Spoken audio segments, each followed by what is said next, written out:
Good morning दोस्तों, नमस्कार। मैं हूं सिद्धार्थ। स्वागत करता हूं आपको डिफेंस अपडेट्स इंडिया में। एक हिंदी चैनल है जहां पर हम डिस्कस करते हैं defence news related to India and world. चलिए देर ना करते हुए शुरू करते हैं आज के अपडेट। आज हम बात करेंगे इंडिया ने क्या क्या डिफेंस कंपोनेंट को एक्सपोर्ट करने जा रहा है इंटरनेशनल मार्केट में, और नॉर्मली कौन सा देश को एक्सपोर्ट करने वाला है उसके बारे में बात करते हैं। और पहले USA, Russia, China, France, German, UK, ये सारे, और जापान भी, ये सारे कंट्री है जो कि डिफेंस कंपोनेंट को एक्सपोर्ट करते थे। साउथ कोरिया भी इसमें शामिल है। अगर हम इंडिया के आंकड़ा देखेंगे तो लास्ट 5 साल में इंडिया ने टोटल 35,000 करोड़ रुपया का एक्सपोर्ट कर चुका है। आप सबको पता होगा इंडिया ने बहुत सारे डिफेंस प्रोडक्ट को खुद मैन्युफैक्चर करता है, जैसे कि हमारा नावल शिप हो गया, एयरक्राफ्ट हो गया, मिसाइल सिस्टम हो गया, और डिफरेंट टाइप ऑफ गन्स हो गया। इसके साथ साथ और बहुत सारे कंपोनेंट को इंडिया ने अपनी देश में, उसका प्राइवेट सेक्टर हो या पब्लिक सेक्टर हो, उससे मैन्युफैक्चर करता है। और अभी इंडिया चाहता है वो सारे प्रोडक्ट को एक्सपोर्ट किया जाए बाहर देश को। आज हम इस वीडियो में इसके ऊपर बात करेंगे। एरो इंडिया शो अभी भी जो ख़त्म हुआ है 2021 में, डीआरडीओ ने 152 आइटम्स का एक लिस्ट जारी किया था, जो आइटम्स को इंडिया ने एक्सपोर्ट करने वाला है, अफ्रीकन कंट्री को हो या इंडियन ओशन में जो कंट्री हो या इंडिया की जो फ्रेंडली कंट्री हो उसको। अगर हम कुछ टॉप प्रोडक्ट का बात करते हैं जो 152 आइटम्स का लिस्ट जारी हुआ था, उसमें तो सबसे पहले आता है BrahMos supersonic cruise missiles, Akash missile system, ATAGS artillery gun, Pinaka multibarrel rocket system, Arjun tank and Astra missile. ये जो 152 आइटम्स का लिस्ट जारी किया गया है, ये आइटम्स को इंडिया का कोई प्राइवेट या पब्लिक सेक्टर बनाते हैं। और इंडियन गवर्नमेंट ने कुछ अफ्रीकन कंट्री को उनका क्या ज़रूरत है उसके ऊपर एक लिस्ट बनाने के लिए दिया था।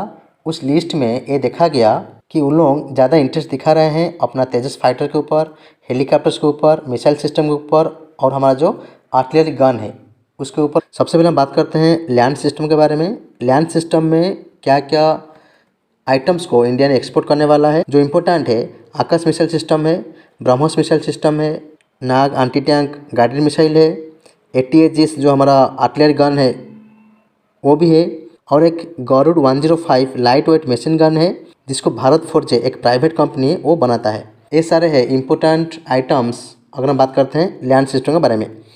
नेक्स्ट हम देखते हैं नेवल सिस्टम के बारे में। नेवल सिस्टम में सबसे पहले आते हैं एंटी सबमरीन वारफेयर कॉर्वेट्स, जिसको हमारा जीआरएसी बनाती है, patrol and interceptor boats and landing craft utility, जो कि यूज होते हैं जब हमारा ट्रांसफ़र करना पड़ता है, ट्रूप्स हो या कोई मटेरियल हो, from ship to the shore and vice versa. और इसके साथ साथ light and heavy weight torpedoes, naval 30 mm जो gun, rocket launcher system, coastal surveillance system, communication and combat management system इसमें शामिल है, जो कि हमारा इंडियन कुछ प्राइवेट कंपनी बनाता है और कुछ पब्लिक कंपनी भी इसको मैन्युफैक्चर करते हैं। और अगर हम बात करें एयरबेस सिस्टम के ऊपर, तो एयरबेस सिस्टम में सबसे पहले आता है हमारा Tejas fighter jet along with light combat helicopters and also हमारा रुद्र हेलीकॉप्टर, ध्रुव हेलीकॉप्टर, ये सारे इसमें शामिल है। और इसके साथ साथ हमारा कुछ कम्युनिकेशन सिस्टम्स है, ये सारे कुछ इंपॉर्टेंट आइटम्स है जो कि इंडिया ने एक्सपोर्ट करना चाहता है। और अभी तक $11 बिलियन की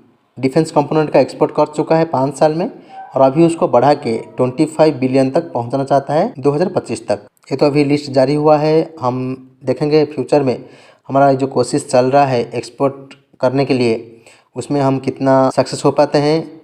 इंटरनेशनल मार्केट में कॉम्पीट करना उतना आसान नहीं है, लेकिन फिर भी हमारा जो इंडिजीनियस कंपोनेंट है हम उसको अपनी डिफेंस में यूज़ करेंगे, फिर बाद में उसको अगर एक्सपोर्ट करने के लिए रखते हैं तो ज़्यादा फायदेमंद होगा। आप लोग को क्या लगता है कमेंट करके बता सकते हैं। इसमें कुछ प्रोडक्ट है जिसको इंडियन आर्मी ने यूज़ नहीं करता है, लेकिन फिर भी इसको एक्सपोर्ट करने के लिए भेजा गया है। हमारा आज की लास्ट अपडेट एक गद्दार को लेके है, जो कि कॉन्ट्रेक्चुअल वीडियोग्राफर का काम कर रहा था डीआरडीओ में। उसका नाम है ईश्वर बेहरा।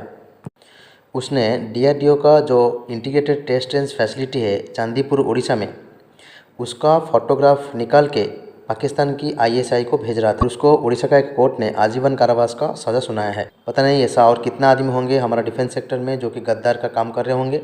अगर ऐसा चलता रहा तो हमारा डिफेंस सेक्टर को कितना नुकसान होगा, ये सब हमको पता होना चाहिए। हमारा हाल हो गया, डीआरडीओ हो गया, जो भी डिफेंस सेक्टर का मैन्युफैक्चरर है, उन लोग कितना सेंसिटिव काम करते हैं हमारे देश के लिए, हमारे डिफेंस सेक्टर के लिए, ये सब हमको पता होना चाहिए। ये सब कार्य करने से पहले सोचना चाहिए कि हमारे देश के साथ गद्दारी करना कितना भारी पड़ सकता है। चलिए आज का अपडेट इतना ही। लाइक कीजिए, कमेंट कीजिए, सब्सक्राइब कीजिए डिफेंस अपडेट्स इंडिया को।